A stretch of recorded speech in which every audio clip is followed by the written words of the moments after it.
رسول صلى الله عليه وسلم وهو ألا أنبئكم بأكبر الكبائر إذا شيئا دنبيان أقوى وين أصات رسول صلى الله عليه وسلم وهي ها يا رسول الله نوشي رسول صلى الله عليه وسلم وهو الإشراك بالله وعقوق الوالدين وشهادة الزور ألا وقول الزور ألا وشهادة الزور فما كان يكررها حتى قلنا ليته سكت رسول صلى الله عليه وسلم أسابتي سوق كله الإشراك بالله إلهي الله شريك له ودنبي آتوين إن إلهي سبحانه وتعالى الله شريك له ودنبي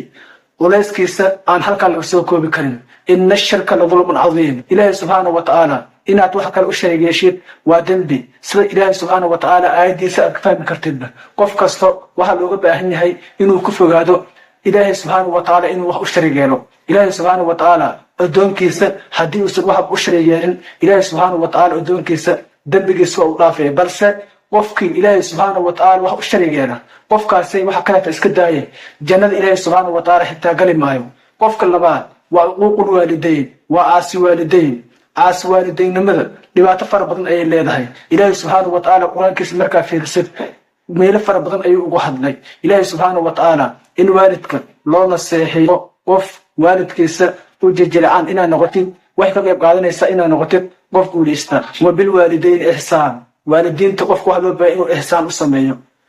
gaar ahaan marka waalidiintaada agtaada ka soo weynaadaan axaduhuma midkooda ama labadooda waxa loo baahan yahay inaa waalidiintaada aad u naxariistid hadal wanaagsan aad ku dhahdid oo aad u jilcinaatid garabkaada aad u raarisid hooyo maxaad u baahan tahay aabo maxaad u baahan tahay waalidiintaada inaad qofkaasi u noqotid haddii aad sidaas ku dadaashid waad guuleysanaysaa ducada waalidka faa'iidada laga helo halka laga soo koobi karo aas waalideynimada waxay qayb ka tahay dambiyada ugu waaweyn aynu ka fogaano inaynu waalidiinteena aasa ku noqono ilaahay subhanahu wa ta'ala in badan ayuu noogu booriyay inaynu waalidiinteena aasa ku noqonin rasuulka sallallahu alayhi wasallam ahadiis far badan ayuu kala hadlay inaynu waalidiinteena aasa ku noqonin marka isku day wixii maanta ka dambeeyo inaad waalidkaada aasa ku noqonin wax weyn ha u malaynin aasi waalideynimada hooyadaada ama aabahaada oo kuwa ah hadii aad ka carartid waxay ka mid tahay qayb ka mid ah aasi waalideynimada wax weyn ha u malaynin marka ay isku dayno inaan waalidiinteena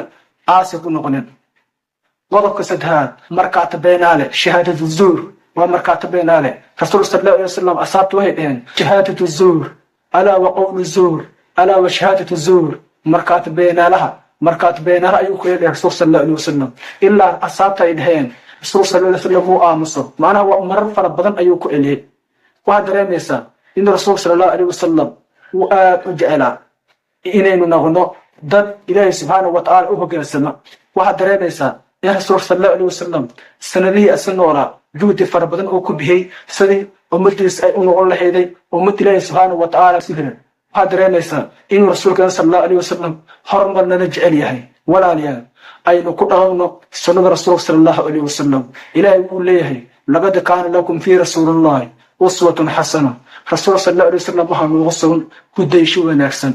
waxa loo baahan yahay inaynu wixii rasuul sallallahu alayhi wasallam noo diray aynu sameeyno waxyaabihii kale aynu iska dayno dambiyadan waa dambiyo aad u waaweyn qof kasta waxa looga baahan yahay inuu ka fogaado sallallahu alayhi wasallam saddex mar ayuu dhahay war ma idin sheega dambiyada ugu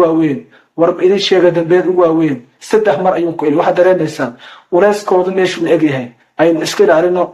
dambiyadan inaynu ku dhacno muuqaalkani asxaabtaada la wadaag haddii aad halkan ku cusub tahayna halkan ku soo biir waad ku mahadsan tahay daawashada muuqaalkan intaan muuqaalkii aan ku kulmi doono sidaas nabadgelyo wassalaamu calaykum waraxmatullaahi tacaala wabarakaatuh